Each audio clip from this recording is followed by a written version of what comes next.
കുറച്ച് ദിവസത്തിന് മുന്നേ സുരേഷ് ഗോപിയുടെ ഒരു വീഡിയോ ഭയങ്കരമായിട്ട് സോഷ്യൽ മീഡിയയിൽ വൈറലായിട്ടുണ്ടായിരുന്നു. വേറെ ഒന്നുമല്ല, എവിടെ ഒരു പരിപാടിക്ക് പോകുന്ന സമയത്ത് ഒരാൾ അടുത്ത് നിൽക്കുന്ന ഒരാളുടെ കൈ തട്ടി മാറ്റുന്ന ഒരു സീൻ. ഇടയ്ക്കും സുരേഷ് ഗോപിക്ക് ഇങ്ങനെ കുറച്ച് ഇഷ്യൂസൊക്കെ ഉണ്ടായിട്ടുണ്ടായിരുന്നു. ആരും ഇങ്ങനെ ക്ഷയിക്കാണ്ട് തരാൻ നോക്കിയപ്പോഴും അതും ഇങ്ങനെ തട്ടി മാറ്റിയും വിഷയങ്ങളൊക്കെ നമ്മൾ കണ്ടതാണ്. അതിൻ്റെ സത്യാവസ്ഥയും നമ്മൾ കണ്ടതാണ്. അത് ശരിക്കും കാല് വയ്യാതെ ഇരുന്ന സിറ്റുവേഷനിലാണ് ഒരാൾ കയറി കെട്ടിപ്പിടിക്കാനോ ഉമ്മയ്ക്കാനാണ്ട് വന്നത്. ആ സമയത്തും കണ്ട പിടിച്ച് മാറ്റിയതും കണ്ട് ആ ഒരു സത്യാവസ്ഥ നമ്മൾ കണ്ടതാണ്. ഇപ്പം അത് കഴിഞ്ഞിട്ട് ഇപ്പം നടന്നുകൊണ്ടിരിക്കുന്ന ഒരു സംഭവം എന്ന് പറഞ്ഞാൽ സുരേഷ് ഗോപി കൈ തട്ടി മാറ്റി. അതാണ് ഏറ്റവും വലിയ പ്രശ്നം. ഭയങ്കര അഹങ്കാരിയാണ്, ഇവനെയൊക്കെ ആരാണ് ജയിപ്പിച്ചത്, അങ്ങനെയൊക്കെയുള്ള സംസാരമാണ് സോഷ്യൽ മീഡിയയിൽ വരുന്ന കമൻസ് എന്ന് പറഞ്ഞു കഴിഞ്ഞാൽ. എന്തായാലും അതിൻ്റെ ഒരു ഭാഗം നമുക്കൊന്ന് കണ്ടു നോക്കാം.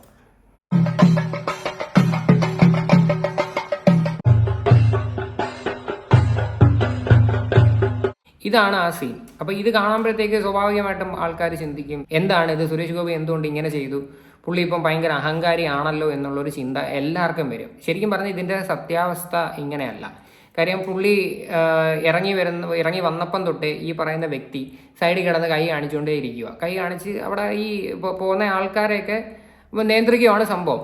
അപ്പോൾ അത് ശരിക്കും സുരേഷ് ഗോപി കൈ തട്ടി മാറ്റുന്നേ, കൈ വെക്കേണ്ട മാറെന്ന് പറഞ്ഞു. കാര്യം ഒരാളെ സത്യം പറഞ്ഞു കഴിഞ്ഞാൽ ഭയങ്കരമായിട്ട് തടസ്സപ്പെടുന്ന കണക്കല്ലേടേ. ഒരാൾ വന്നിരുന്ന് ഇങ്ങനെ നടുക്ക് ഇങ്ങനെ കൈ കാണിച്ചുകൊണ്ടിരുന്നത് അത് പേഴ്സണലി അത് ബുദ്ധിമുട്ടാണ്. അതാണ് അത് ശരിക്കും എനിക്ക് തോന്നിയൊരു കാര്യം. ഇതിനിപ്പം എന്താ പറയണ്ടേ, കുറേ ആൾക്കാർക്ക് അത് ഭയങ്കര നെഗറ്റീവായിട്ട് തോന്നുന്നത് may be personally Suresh Gopi ഇഷ്ടപ്പെടാത്ത ആൾക്കാരുമായിരിക്കും. എന്തായാലും നമുക്ക് അതിൻ്റെ ഫുൾ വീഡിയോ ഒന്ന് കണ്ടു നോക്കാം.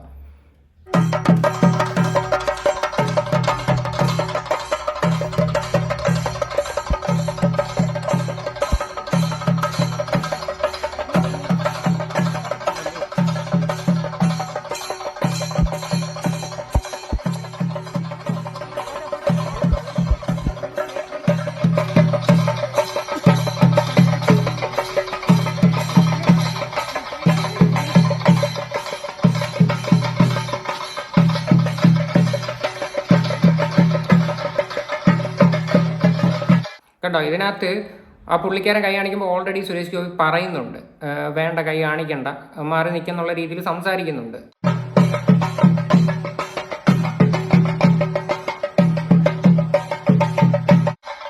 പിന്നെ ആ പുള്ളി റിപ്പീറ്റ് ചെയ്തപ്പോഴാണ് സുരേഷ് ഗോപി കൈ കൊണ്ട് കൈ തട്ടിയതാണ്. അത് ശരിക്കും കൈ തട്ടി മാറ്റി എന്നുള്ള രീതിയിലോട്ട് മനഃപൂർവ്വം അത് എന്താ പറയണ്ട, അതിൻ്റെ ഒരു ജസ്റ്റ് ഒരു 5-10 സെക്കൻഡ് ക്ലിപ്പിംഗ് എടുത്ത് വെച്ചിട്ട് കുറേ ബാക്ക്ഗ്രൗണ്ട് കുറേ മ്യൂസിക്കും കയറ്റി വെച്ചിട്ട് ഈ പുള്ളിക്കാരൻ ചെയ്തത് തെറ്റാണെന്നുള്ള രീതിയിലോട്ട് വളച്ചൊടിക്കാനായിട്ട് ശ്രമിക്കുന്നത്. എന്തോന്നൂടെ ഇത്?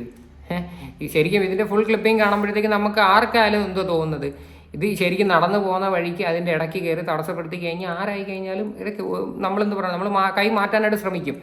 അത് അത്രേ ചെയ്തിട്ടുള്ളൂ. ആ സാധനത്തിനെയാണ് ഇത്രയും വലിച്ച് പൊക്കിക്കൊണ്ടുപോയി ഇതിനകത്ത് വരുന്ന കമൻസ്. എൻ്റെ പൊന്നോ, എന്തെല്ലാം തെറിവിളിയും കാര്യങ്ങളും എന്നറിയാൻ വരുന്നത്.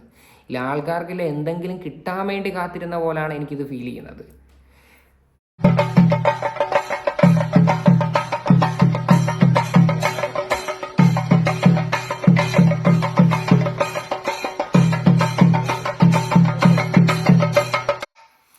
ഇത്രയേ ഉള്ളൂ സംഭവം. എന്തായാലും കൈ തട്ടിയതിന് ശേഷം ആ പുള്ളിക്കാരൻ വേറെ എങ്ങോട്ടോ പോയി, പിന്നെ കാണാനില്ല. അപ്പം ഇനിയെങ്കിലും ഈ സോഷ്യൽ മീഡിയയിൽ ഈ വരുന്ന ഈ 5-10 സെക്കൻഡ് കാര്യങ്ങൾ കണ്ടിട്ട് നമ്മൾ ഒരാളെ വെറുതെ ജഡ്ജ് ചെയ്തിട്ട് കാര്യമില്ല. ഇതിൻ്റെ സത്യാവസ്ഥയും കൂടെ നമ്മൾ തപ്പിപ്പോയി കഴിഞ്ഞാൽ മനസ്സിലാക്കാൻ പറ്റൂ. എന്തായാലും ഇതിൻ്റെ ഫുൾ വീഡിയോ ഇറങ്ങിയത് കൊണ്ട് കുറേ ആൾക്കാർക്ക് ഇതിൻ്റെ സത്യാവസ്ഥ മനസ്സിലായി. ഇടയ്ക്ക് വെച്ചിട്ട് ഈ കെട്ടിപ്പിടിച്ച് ഉമ്മ കൊടുക്കാൻ വന്നൊരു സീൻ ഉണ്ടായിരുന്ന ഒരു പുള്ളി. അത് ആ സമയത്ത് ഈ പറയുന്ന വ്യക്തിയുടെ കാല് സുഖമില്ലാതിരുന്നൊരവസ്ഥയാണ്. സുരേഷ് ഗോപിയുടെ കാലിൽ ചവിട്ടായിരിക്കാൻ വേണ്ടിയിട്ടാണ് പുള്ളി അത് വേണ്ടെന്നും പറഞ്ഞ് തള്ളി മാറ്റിയത്. അത് തന്നെ വേറെ രീതിയിലോട്ടാണ് പോയത്. അഹങ്കാരി എന്നും പറഞ്ഞിട്ട് കുറേ ടീമുകൾ വന്നിറങ്ങി എന്തെല്ലാം തോന്നിവാസങ്ങൾ അതിന് പറഞ്ഞുണ്ടാക്കിയെന്നറിയോ. ഒരു ബോധവുമില്ലാത്ത കുറേ അമ്മമാരിങ്ങനെ കമൻ്റ് ഇടാൻ വേണ്ടിയിട്ട് ഇങ്ങനെ ഇരിക്കുക, വന്നിരുന്ന് പറയുന്ന മൊത്തോ അപരാധങ്ങൾ. കാര്യം അവനെയൊക്കെ നേരിട്ട് പോയി കണ്ട കണക്കാണ് അവന്മാർ വന്നിരുന്ന് ഈ കമൻ്റ് ഇടുന്നത്. ഇവന്മാർക്ക് എന്ത് കിട്ടുമെന്ന് എനിക്ക് മനസ്സിലാകുന്നില്ല. പ്രത്യേകിച്ച് ഈ ഫേസ്ബുക്കിൽ ഇതിനു വേണ്ടി ഉണ്ടാക്കിയ കുറേ അവന്മാർ വന്നിരുന്ന് ചീത്ത വിളി. എന്ത് നല്ല കാര്യം കണ്ടാലും എന്ത് ചീത്ത കണ്ടു കഴിഞ്ഞാലും ഇവന്മാർക്ക് ഒരൊറ്റ കാര്യമുള്ളൂ, ചീത്ത വിളിയേ ഉള്ളൂ. അപ്പം എന്തായാലും ഇതിനെയൊക്കെ കുറിച്ചിട്ടുള്ള നിങ്ങളുടെ അഭിപ്രായങ്ങൾ എന്താണെന്ന് വെച്ചാൽ നിങ്ങൾ തീർച്ചയായിട്ടും കമൻറ്റ് ചെയ്യുക.